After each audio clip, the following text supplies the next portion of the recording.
The member for Miranda. I call the member for Upper Hunter. That's right. Member for Upper Hunter, are you seeking leave? I am, yes. Is leave granted? Leave is granted. Thank you, Mr Temporary Speaker.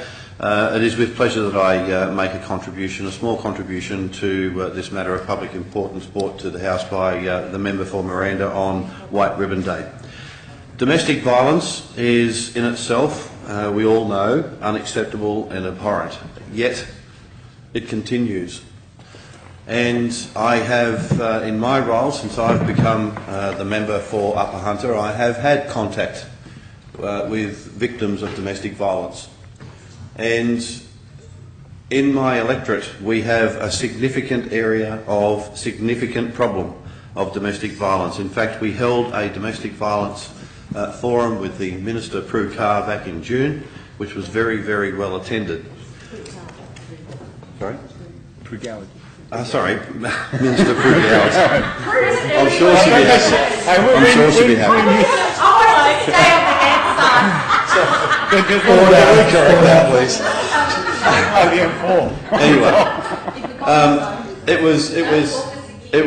it was very, very well attended. And Mr. Temporary Speaker, one of the things that I have a level of fear about, yet a level of optimism at the same time, and that is that it is one of those societal problems that we need to bring to the fore. We need to, as a society, be able to have the courage and the strength as a community to come out here and actually speak publicly about the problems. Because unless we expose the problems and unless we normalise the discussion, not the issue, but the discussion, we will not put an end to the closed-door nature of what domestic violence is all about.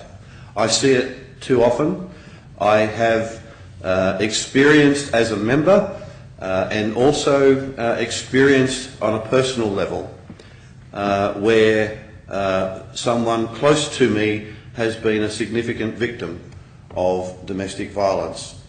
And it is a disgusting thing to occur. And unfortunately, the system itself allows some of the perpetrators to get away with it for far too long. And probably, most likely, it's because the victims are too afraid.